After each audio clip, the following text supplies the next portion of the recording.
इस हफ्ते से हम शुरू कर रहे हैं हिमाचल के बारे में कुछ खास बातचीत जी, और जिसके तहत हम कवर करेंगे हिमाचल के हर डिस्ट्रिक्ट को। तो हर एक एपिसोड जो है हम एक डिस्ट्रिक्ट को डेडिकेट करेंगे। जी, जी। तो स्पेशली जो ये एपिसोड है हम स्टार्ट करेंगे कांगड़ा से। जी। मैं भी कांगड़ा से हूँ, भाग्य जी भी कांगड़ा से हैं, तो हम शुरुआत करेंगे कांगड़ा से। लेकिन एक एक कर हम सारे डिस्ट्रिक्ट हर हफ्ते कवर करेंगे। और इसमें ऐसा भी अरुण जी की जो ये हम डिस्ट्रिक्ट के बारे में, हर डिस्ट्रिक्ट के बारे में जानकारी जो है साझा करेंगे जी। तो इसमें जो हमारे एनआरआईज बच्चे हैं जो अब्रॉड में पैदा हुए हैं, बिल्कुल जी, उनको हिमाचल की अपनी जड़ों कल्चर के बारे में पता चलेगा। और फिर से जैसे हम दर्शकों को भी बता दें कि हमारा जो मेन मकसद है इस प्रोग्राम का वही है कि हम हिमाचल के कल्चर को प्रमोट करें, जिससे कि लोग जो हिमाचल को ज्यादा से ज्यादा जाने, जो हिमाचली हैं वो भी और जो नॉन हिमाचली हैं वो भी। जैसा कि भाग्य जी बोलते हैं कि हमारी साख जो है हमारे कल्चर के साथ बनी रहेगी। तो उसी के लिए आज हम शुरुआत करेंगे कांगड़ा से जी। तो कांगड़ा के लिए सबसे पहले मैं आपको लेके चलता हूँ दिल्ली। तो दिल्ली तो आप जैसे तैसे पहुंच जाएंगे, ठीक है। हम तो कांगड़ा गए हुए हैं। हाँ, हमारा मकसद है कि आपको कांगड़ा लेके आए, बिल्कुल ठीक है। आपको धर्मशाला लेके आए, बिल्कुल। आपको कांगड़ा की वादियां दिखाएं, वहाँ के मंदिर दिखाएं, वहाँ की जो फेमस हिस्टोरिक प्लेसेस हैं वो दिखाएं। साइट सीइंग मतलब आप यहाँ पे टीवी पे करवा देंगे उनको साइट सीइंग। अगले 5 मिनट में आपको दिल्ली से धर्मशाला लेके जाएंगे। वाह जी वाह, तो आप चाहे आंखें बंद करके इसको सुनो या आंखें खोल के सुनो जी, आपको हम दिल्ली से एचआरटीसी की स्पेशल सर्विस में बिल्कुल बिठा के हमने लेके जाना आपको धर्मशाला। ठीक है। दर्शकों से भी हम अनुरोध करेंगे कि अभी लाइन्स फ्लैश कर रही हैं, लेकिन हम थोड़ा सा 5 मिनट हमें दे दें, 5 मिनट दीजिए और हमें धर्मशाला पहुंचने दें बस। दिल्ली से बस निकल रही है, 5 मिनट धर्मशाला पहुंचने दें, उसके बाद जितने मर्जी हम कॉल बिल्कुल पिक करेंगे। कॉन्कॉर्ड प्लेन से भी फास्ट है हमारी बस। बिल्कुल जी, हम 5 मिनट में हमने दिल्ली से धर्मशाला पहुंचना है। तो आपने क्या करना है, आपने जैसे तैसे करके जी दिल्ली पहुंच जाना है। दिल्ली पहुंच गए, वहां से आपने जाना है आईएसबीटी, इंटरस्टेट बस टर्मिनस जो है, ठीक है। वहां पे आपने पूछना है हिमाचल का काउंटर कौन सा है, हिमाचल का काउंटर, ठीक है। वहां पे डिफरेंट तरह की सर्विस आपको मिल जाएगी हिमाचल की। आपको ऑर्डिनरी सर्विस मिल जाएगी, करेक्ट। सेमी डिलक्स मिल जानी है आपको, या फिर डिलक्स मिल जानी है जो वोल्वो एसी जाती है, ठीक है जी। पर हमने टेकनी बोल रहा हूँ जो हमने लेनी है वो हमने लेनी है ऑर्डिनरी, क्योंकि भाई मातड़ भाई हैं, पैसा इतना होता नहीं जेब में, तो हमने लेनी है ऑर्डिनरी बस। सब ढाबों में खाना खाते हुए जाएंगे और पाचन शक्ति भी जो तंदुरुस्त रहेगी हमारी। बिल्कुल जी, ठीक है। तो हमने लेनी है ऑर्डिनरी बस, ठीक है। तो जो हमारे सूट के टैची टूची होने हैं, हाँ, वो संभाल लेने, चाचू ने बोलना है इनको रख दे ऊपर, ठीक है। ऊपर आपने रख के आना है छत पे जी। छत पे आके आपने नीचे तब तक खड़े रहना है जब तक बस ने स्टार्ट नहीं हो जाना। बिल्कुल सही, क्योंकि लोगों ने आपको डराया होना है, हाँ जी, कि सामान चोरी हो जाता है, सामान चोरी होता है। पर टेंशन की बात नहीं, आप एचआरटीसी में बैठे हो, आपका सामान एक बार ऊपर चढ़ गया फिर हमारे चाचू, हमारे बस कनेक्टर और हमारे बस ड्राइवर, उनकी जिम्मेवारी है जी जी। बस में चलना है, उससे पहले आपने एक ना बिस्लेरी की बोतल ले लेनी है, हाँ जी, मिनरल वाटर, डिहाइड्रेशन हो जाती है, ठीक है। बोतल आपने साथ रखनी है जी। बस में बैठ जाना है, शीशे तो खोलने पड़ने आपको, हाँ जी, चाहे गर्मी हो चाहे सर्दी हो। दिल्ली में तो गर्मी हमेशा रहती है, हाँ जी। फिर बस ने धीरे धीरे करके ट्रैफिक की लाइट से पू होते हुए आपने पहुंचना है बाईपास पे, ठीक है। बाईपास पे आपने चाहे शीशे बंद किए हो चाहे शीशे खुले किए हो, आपके नाक आंख कान सब कुछ खुल जाने हैं, बिल्कुल। बदबू जो आएगी अभी, चलिए वो आई गेस दिल्ली गवर्नमेंट उसके ऊपर काम कर रही है। क्या वो दिल्ली की प्रॉब्लम है, दिल्ली वाले संभाले, हम तो दर्शकों को कांगड़ा पहुंचाए थे। तो बस बाईपास पे 2-3 सवारियां चढ़ानी है चाचू ने जी।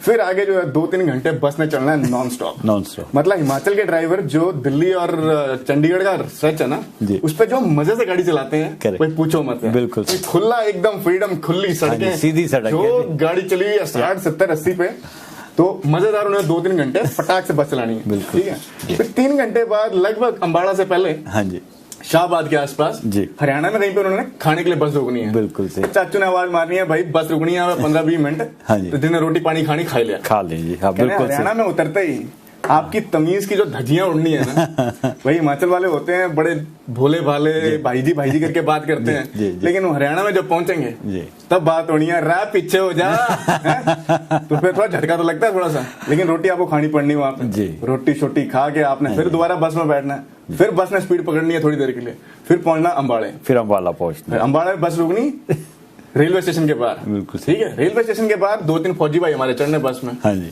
ठीक है। फिर बस आगे चढ़नी जी, फिर पूरा फ्लाईओवर जो नया बना है क्रॉस करके फिर बस ने पहुंचना चंडीगढ़ पहुंच गए, पंजाब में पहुंच गए। फिर जो चाचू की लैंग्वेज है ना उसमें पंजाबी टच आना है भाई, बिल्कुल सही जी। फिर इथे उत्थे असी तुसी भैन जी इथे बैठो, बैठना तो बैठो, नहीं तो थल्ले उतर जाओ, नहीं तो थल्ले उतर जाओ। फिर पंजाबी टच आता थोड़ी देर पंजाब के, सीट नंबर ले लो अपना, सीट नंबर ले लो भाई अपना। चंडीगढ़ उतर के तो खास तौर से भाई आ जाओ भाई सीट नंबर ले लो, है भाई। तो थोड़ी सवारियां उतर जानी है जी, थोड़ी बहुत ऊपर चढ़ जानी है, राइट। फिर उसके बाद फिर चंडीगढ़ से फिर धीरे धीरे होते हुए थोड़ा सा आगे जाते हुए वहां पे आपको ना सफेद घर दिखाई देना शुरू होंगे। सारे घर सफेद, स्कूल सफेद, बस स्टैंड सफेद। वो है आनंदपुर साहिब जी जी। आनंदपुर साहिब वहां पे पूरा शहर जो उन्होंने सफेद किया हुआ है, वाइट किया हुआ है जी। और गुरुओं की वो नगरी है, गुरुओं की नगरी है जी, बिल्कुल। कीरतपुर अनंतपुर साहब को जी जी। तो होला मोहल्ला होता है वहाँ पे होली पे, बिल्कुल जी। तो बहुत उसकी अपनी एक प्रसिद्धि है जी। तो वहाँ पे आपको पता लग जाएगा, सफेद घर जब आप देखेंगे तो आपको लग जाएगा पता कि ये आप अनंतपुर साहिब आ गए। फिर अनंतपुर साहिब तो थोड़ा सा आगे जाएंगे तो महतपुर आएगा। महतपुर जो है वो हिमाचल और पंजाब का बॉर्डर है, वो हिमाचल का पंजाब का बॉर्डर आ गया। एक्साइज वगैरह का सब सामान समून आप संभाल के रख लें, क्योंकि वहाँ पे चेकिंग भी होती है वहाँ। हाँ जी। तो उसके बाद फिर थोड़ा आगे जाएंगे तो ऊना आएगा जी। और ऊना में जाते जाते ना चाचू की जो पंजाबी होती है वो खत्म हो जाती है। बिल्कुल, जितने जो वर्ड होते हैं चाचू के पास पंजाबी के वो सारे खत्म हो जाते हैं। फिर चाचू आता है पहाड़ी पे आता है भाई, अपने बच्चा संभाल लेता है, सामान्य थल्ले रखा, बिल्कुल सही जी। कहने हाथ बाजू बोले अंदर रखा बस। फिर जो बस चलती है ना फिर आता है मजा, फिर आता है जी मजा। ऊना से लेके कांगड़े तक जी भाई रानीताड़ होते हुए जो बस जाती है, जो मोड़ काटते हुए जाती है, तो 15 में 5 मिनट बंद है इधर, 5 मिनट बंद है उधर। फिर मतलब हर मोड़ पे जो ऐसे जाते हैं ना कि आगे जी एक बार मैं बैठा हूँ बस में ना, तो सीट नहीं थी बस में, तो कंडक्टर भाई ने बोला मेरे को कि फ्रंट सीट पे आके बैठ जा तू मेरे साथ जी। तो ड्राइवर के साथ में फ्रंट सीट पे बैठ गया। अच्छा। तो भाई मेरे को ऐसा लगे मैं वीडियो गेम देख रहा हूँ मोड़ों पे जो बस चली ऐसे ऐसे करके, मैं भाई कांगड़े पहुंच जाओ ठीक ठाक, बाद में लगे मत्था टेकूंगा वहां पे। ये हमारे हिमाचल के ड्राइवर बहुत ट्रेंड ड्राइवर हैं जी। मतलब 62 सीटर बस को ऐसे मोड़ों पे घुमाते हैं जैसे कि कोई छोटी वो बिल्कुल जी छोटी बच्चा गाड़ी से बच्चों के कारों से, और ना कोई ऑटोमेटिक, वो तो गेयरों वाली बस है जो गियर चेंज होते हैं मतलब वहाँ पे मोड़ों के साथ साथ हर मोड़ पे गियर चेंज है भाई। तो फिर पहुंचते हैं कांगड़ा में आके फिर लोग देखते हैं मत्था कि भाई ठीक ठाक पहुंचा दिया यहाँ पे बजेश्वरी माता जी, बजेश्वरी माता के मंदिर के सामने। उससे पहले ज्वाला जी माता, बगलामुखी माता, वहाँ सब माथा टेकते निकलते हैं। मैंने ज्वाला जी हमने साइड में रहने दिया वहाँ पे, तो ज्वाला जी हम बाद में कवर करेंगे। तो फिर पहुंच गए कांगड़ा जी। फिर कांगड़े पहुंचती है बस सवेरे 4:30-5 बजे। हाँ जी। तो फिर उस टाइम पे फिर लोग उतरते हैं और थोड़े बहुत जो हमारे दफ्तर जाने वाले भाई साहब होते हैं, सरकारी दफ्तर जाने वाले हैं, तैयार त्यूर होके तेल वेल लगा के पूरा बस में चढ़ते हैं। फिर अपनी तरफ देखो पूरा बैंड बजा हुआ बस में, लेकिन जो नए बंदे आते हैं वो अलग तरीके से आते हैं। फिर जो बस चलती है कांगड़ा से धर्मशाला की तरफ, फिर जो आपको वादियां नजर आती हैं वहां पे सवेरे मतलब 5:30-6 बजे का टाइम, बर्फ में ढके हुए पहाड़ और जो सूरज पड़ रहा है उनके ऊपर, जो सूरज चमक रहा है, मतलब आपका दिल खुश हो जाता है। जी, वो जो धौलाधार रेंज है जी उसकी एक अपनी अहमियत है, क्योंकि 11,000 फीट के ऊपर वो पठानकोट के सब प्लेन्स एरिया के साथ जो लगती है जी, बिल्कुल वो एक अलग सी ब्यूटी तो है ही है, बिल्कुल एटमॉस्फेयर में, क्लाइमेट में एक अलग सा अंदाज ले आती है। बिल्कुल जी। और मतलब दिल खुश होता है। हमारे पीछे आप ये वादियां देखो, बिल्कुल ऐसा नजारा बस से नजर आता है सुबह 5:30-6 बजे। आप इस वादियों में कभी आपने ट्रैक करने की कोशिश की? मुझे पता नहीं है सोलंग नाला है या मनाली के आसपास कहीं जगह है, या ये पता करना। मनाली का थोड़ा सा ज्यादा टच लगता है, मुझे लग रहा है मनाली के आसपास ही कहीं जगह है जी। कुल्लू से मनाली की तरफ आप जब जाते हैं तो कुछ एक ऐसे एरियाज आते हैं, तो हो सकता है कि वहां से ये बैकग्राउंड लीजिए। तो हम पहुंच गए धर्मशाला जी। धर्मशाला में पहुंच के आपने बस से उतरना है जी, सामान आपने अपना नीचे रखना है, और फिर जो खुली वादियों में जो आपने हवा लेनी है, उस हवा की खुशबू कुछ और है। चाहे आप फिर दिल्ली से आए हो, कनाडा से आए हो, कलकत्ता से आए हो, रसिया से आए हो भाई, आए तो हैं आप, कहीं से आए तो आप धर्मशाला आए हैं।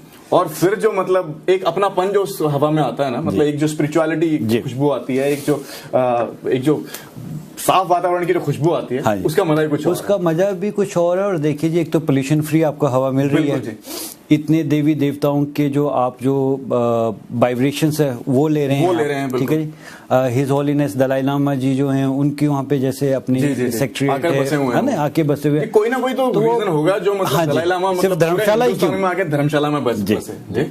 तो वो एक जो और अच्छा, फिर आप जब वो धर्मशाला उतरते हैं तो वो कल्चर टोटली अलग आपको लगता है, क्योंकि जो वो मॉन्क्स हैं, जो लांबे हैं, वो वहाँ पे चल रहे हैं, उनकी ड्रेसेस अलग हैं वहाँ पे हैं जी। हमारे लोकल लोग चल रहे, फॉरेनर्स वहाँ पे, फॉरेनर्स मतलब यहाँ पे तो हम हैं फॉरेनर्स पर वहाँ हमारे हिमाचल में आके, धर्मशाला में आके जी, जो यहाँ के जो गोरे हैं, वो जो यहाँ लोकल हैं, यहाँ के हैं या किसी और देश के भी हैं, तो वो सब वहाँ पे फॉरेनर्स हो जाते हैं। जी। और दूसरा, दलाई लामा जी की वजह से, दलाई लामा धर्मशाला में है, इनकी वजह से धर्मशाला जो है वो एक्चुअली वर्ल्ड मैप पे आया है। वर्ल्ड मैप पे है जी, इंटरनेशनल वेन्यू बना है। और इनकी वजह से मतलब आप देखो, ऐसे ऐसे हॉलीवुड के स्टार हमने वहाँ पे देखे हैं, जैसे ये क्या नाम है, जो पीएस ब्रॉसनन है, जेम्स बॉन्ड है, 007 जेम्स बॉन्ड, वो धर्मशाला आए हुए हैं जी। और फिर उसकी एक और सबसे ज्यादा ब्यूटी क्या है अरुण जी, की जब वो ये लोग आते हैं जी या कोई भी छोटा सा भी प्रोटेस्ट जो है, अगर ये जो लांबास का सेक्रेटरीट है उनके थ्रू अगर होता है कुछ होता है, तो उसको वर्ल्ड का मीडिया कवर करता है। बिल्कुल जी, वर्ल्ड का पूरा मीडिया। वो प्रोटेस्ट में बेशक 10 या 15 लोग ही चल रहे हैं, लेकिन उसको जो कवर करने वाला जो मीडिया है वो वर्ल्ड का वहां पे होगा। वहां पे BBC वर्ल्ड भी होगा, CBC भी होगा, मतलब कोई भी मीडिया हो सकता है, वर्ल्ड लेवल का मीडिया आपको वहां पे मिलेगा। और इस एक बात की वजह से, अगर आप धर्मशाला के जो टॉपोग्राफी है, अगर धर्मशाला का जो डेमोग्राफिक्स हैं, वो अगर आप देखें, चाहे वो एजुकेशन हो, चाहे वो मतलब स्कूल्स हो, चाहे मतलब वहां पे हिस्टोरिक प्लेसेस हो आगे पीछे, जो लोग जो है वहां पे मतलब काफी एडवांस लगते हैं compare to rest of Himachal. हाँ, एडवांस भी लगते हैं और डिसिप्लिन भी है। डिसिप्लिन इसलिए है क्योंकि आप देखेंगे वहाँ पे जो हमेशा आर्मी का टच रहा है, कैंटोनमेंट रह गया है, मतलब कभी अभी तो ब्रिगेड आ गया है, पहले तो डिवीजन था, तो उस कारण से भी जो है वहाँ पे डिसिप्लिन, अब तो कोर बन गया, अब तो कोर बन गया। ब्रिगेड तो उस जमाने में कभी हुआ करती 2001-2 के टाइम पे, अब तो ब्रिगेड आ गया। तो डे बाय डे जो वहाँ पे डिसिप्लिन, अच्छा जितने भी रिटायर्ड बड़े बड़े आर्मी ऑफिसर्स है, सब वो धर्मशाला बसने जाते हैं, तो इट हैज ब्यूटी। तो ब्यूटी का जो एड्रेस तो है धर्मशाला, मतलब हिमाचल प्रदेश, पर हिमाचल प्रदेश में कैटेगराइज करें तो धर्मशाला का एक अलग सा नाम है। और दूसरा भाग्य जी, आपने बात की देवी देवताओं जी, ठीक है, तो हिमाचल को ऐसा बोला जाता है कि हिमाचल जो है ना, ये एक्चुअली जो है देवों के वंशज हैं। देवों के वंशज, जो शुरुआत जो हमारे जो राजा महाराजा हुआ करते थे, वो कहा जाता है कि ये मानव नहीं थे, ये मानव नहीं थे। जो दो स्पेशली जो त्रिगर्त का एरिया है, जिसको हम जो ऊना, हमीरपुर और कांगड़ा का जो एरिया है, इस एरिया में कहा जाता है कि ये जो किले जो बने हुए हैं, ये सदियों पुराने किले बने हुए हैं। सदियों पुराने किले जो महाभारत के टाइम पे इसका जिक्र था, जो उस टाइम पे जलंधर वगैरह ये पंजाब के जो एरिया थे, ये सभी एरिया इसके पार्ट थे। करेक्ट। जो कांगड़ा हो गया, कांगड़ा तो पंजाब तक स्ट्रेच था, कांगड़ा, हमीरपुर, ऊना, ये पूरा एक ही त्रिगर्त एरिया था। और ये महाभारत में आपने सुना होगा, जो सुशर्मा थे जी, जिन्होंने कौरवों की तरफ से लड़ाई लड़ी, पांडवों के अगेंस्ट लड़ाई लड़ी थी, वो यहाँ के राजा थे, वो वहाँ के राजा थे। फिर आप कुछ एक वहाँ पे और झलकी देखेंगे, बोलते हैं कि यहाँ भीम आए थे, भीम गसूत बोल के वो धर्मशाला में 5 उन्होंने पत्थर खेले थे, वो 5 पत्थर आज भी वहाँ पर हैं। जी। तो ऐसा करके आर्कियोलॉजिकल सर्वे ऑफ इंडिया भी ये बोलता है कि इसकी जो धर्मशाला की जो इम्पोर्टेंस है, जो हिमाचल की इम्पोर्टेंस है, वो मतलब सदियों पुरानी है। वो 1000, 2000, 3000, 4000 मतलब उससे ही पहले जाता है। और जब मैं बात कर रहा था कि त्रिगर्त एरिया की, तो त्रिगर्त में आता है कांगड़ा जी, ठीक है जी। और कांगड़ा में है कांगड़ा फोर्ट, जो कांगड़ा का किला है जी, वो कांगड़ा किला हम आपको दिखाएंगे। अब कांगड़ा किला वो हजारों साल पुराना है, और एक ये कांगड़ा किला जो आप अभी स्क्रीन पे देख रहे हैं जी, इस कांगड़ा किले की एक खास बात ये है कि इसकी जो भूल भुलैया अंदर जी, वो कान की शेप में बनी हुई है। वो कान की शेप में बनी, बिल्कुल सही बोला जी आपने। और जो कांगड़ा जो नाम बोल रहे हैं ना, कई लोगों का मानना है कि ये कान की शेप की वजह से इसको कानगढ़ बोला जाता था। जो इस जो इलाका है उसको कानगढ़ बोला जाता था, तो उस कानगढ़ की वजह से कांगड़ा पड़ा है। अब कहां तक ये बात सच है, ये तो खैर हमें मतलब थोड़ी बहुत और रिसर्च करनी पड़ेगी, लेकिन ये बात करनी पड़ेगी। और इस किले को थोड़ा और बड़ा करके दिखाएंगे तो मुझे लगता है बहुत ज्यादा अच्छा लगेगा कि लोग इसको नजदीक से देखें कि ये कैसा दिखता है। अभी पूरी स्क्रीन पे अगर हम किला दिखाएं, हमें अगर ना दिखाएं तो वो ज्यादा बेहतर है मेरे ख्याल से। वो मुश्किल है शायद, लेकिन हम थोड़ा सा कोशिश करते हैं इसको आगे पीछे दिखाने की। कुछ और पिक्चर्स भी हमारे पास किले की, हम वो दिखाते हैं एक्चुअली, ठीक है। कुछ और पिक्चर्स भी हैं किले की, तो वो हम दिखाते हैं। तो भाग्य जी, मैं आपको कांगड़ा किले के बारे में बता रहा था जी। इस किले की बहुत पुरानी हिस्ट्री है। यहाँ पे काफी लोगों ने मुगलों से लेके जो राजा संसार चंद जी तक आ गए या फिर अंग्रेज आ गए, इन्होंने हर किसी ने कोशिश की इस किले को हथियाने की। और आपको पता है जब मुगल जब अरब हिंदुस्तान में आए थे सन 11वीं या हजार की सदी में, तब उस समय भी इन लोगों ने इसके ऊपर कब्जा किया। ठीक है जी। उसके बाद दोबारा हिंदू राजाओं में इसके ऊपर कब्जा हुआ। अकबर ने इस किले के ऊपर कब्जा करने की बहुत कोशिश की, लेकिन अकबर अपने पूरे जीवन काल में इस किले पर कभी स्थायी रूप से कब्जा नहीं कर पाया। अच्छा जी। और उसके बाद जो उसके वंशज थे जहांगीर जी, जहांगीर जो है वो आके यहाँ पे बसे और उनको यहाँ पे काफी मतलब पसंद आया, तो उनका यहाँ आना जाना बहुत ज्यादा था जी। और उसके बाद फिर जो मेरे ख्याल से ये हुआ था कि जो राजा रंजीत सिंह जी थे जी, उनके साथ संधि हुई थी संसार चंद कटोच जी की, कि हमें ये किला आप वापस दिलाओ मुगलों से, और इसके बदले में आप इस किले में रहो, कुछ ऐसे संधि कुछ भी। ठीक है। लेकिन जो संसार चंद कटोच जी थे वो 10 साल की एवज में वो नहीं, संधि ये हुई थी कि जो प्लेन इलाके उनके पास है संसार चंद जी के पास जी, वो उन्होंने राजा रंजीत सिंह जी को दिया। अच्छा, ठीक है। और रंजीत सिंह ने ये किला अंग्रेजों से जो पहाड़ी इलाका था वो संसार चंद कटोच जी को दिया। संसार चंद कटोच जी ने पहले इस किले में जो थोड़ी देर बसे, फिर उसके बाद उन्होंने जाके सुजानपुर में किला बनाया। ओके। सुजानपुर में जो अब हमीरपुर का पार्ट है, वहां उन्होंने किला बनाया है। नहीं, देखिए जी कितना बढ़िया इतिहास है इसका। चलिए कांगड़ा लोग पहुंचेंगे तो कांगड़ा इस किले के भी दर्शन करें, और किले में जो है लोग अभी तो पिकनिक भी करने जाते हैं जी। वहाँ पे जयंती माता है, जयंती माता क्यों जाते हैं अभी। उसके अलावा कुछ एक जो प्लेसेस ऑफ इंटरेस्ट जो है कांगड़ा में, स्पेशली धर्मशाला में है, उसके बारे में भी हम थोड़ा सा बिल्कुल। अब सबसे बड़ा जो आजकल जो सबसे बड़ा जो फेमस स्पॉट बना हुआ है, जो प्लेस ऑफ टूरिस्ट इंटरेस्ट है, वो है हमारा HPCA का स्टेडियम। HPCA हिमाचल का स्टेडियम जी। वहाँ इंटरनेशनल लेवल का वेन्यू है, इंटरनेशनल मैचेस हो रहे हैं। बोलते हैं जी वर्ल्ड का बहुत सुंदर स्टेडियम है जी। जब छक्का लगता तो ऐसा लगता कि सीधा पहाड़ी जो है धौलाधार की रेंज में जाके बॉल गिरेगी जी। हमारी बड़ी तमन्ना थी कि हमें भी इस स्टेडियम में खेलने का मौका मिले जब हम कॉलेज में थे। उस टाइम पे खैर ये स्टेडियम बन रहा था, लेकिन बहुत ही शानदार जो स्टेडियम बना है, ये वर्ल्ड क्लास पिच है। इसके ऊपर कहा जाता है कि मिट्टी इसकी जो है न्यूजीलैंड से मंगवाई गई थी, जो पिच पे जो इन्होंने टर्फ पे जो मिट्टी डाली, न्यूजीलैंड से मिट्टी लेकर आए थे। और क्लाइमेट भी वैसा ही है, तो फास्ट बॉलर्स के लिए बहुत बढ़िया हेल्प मिलती है इसमें। राइट जी, फास्ट पिच रहती है जी। ये हो गया। और लोगों ने रिकॉर्ड भी बनाए हैं जी, इस पे अच्छे रिकॉर्ड बनाए हैं जी। और कैपेसिटी भी मेरे हिसाब से इसकी 25-30 हजार की कैपेसिटी, शानदार कैपेसिटी है। और नियरेस्ट एयरपोर्ट हमारे पास गग्गल है, तो भर जाता है जब वो लोग आते हैं। दिल्ली से अगर आपको आना है तो भाई फ्लाइट भी अवेलेबल है जी, लेकिन फ्लाइट में वो मजा नहीं जो बस में बैठ के आना है या फिर अपनी गाड़ी में बैठ के आना है 8-10 घंटे जो पहाड़ों से आते हुए आपने आना है। तो उसके अलावा हम आपको कुछ और झलकियां दिखाते हैं। पहले हम पिक्चर दिखाएंगे, फिर उसके बारे में बात करेंगे जी। तो भाग्य जी, ये पिक्चर दसा कुछ दी है, ये महाराज तरुण दी पिक्चर है जी। हाँ, बढ़िया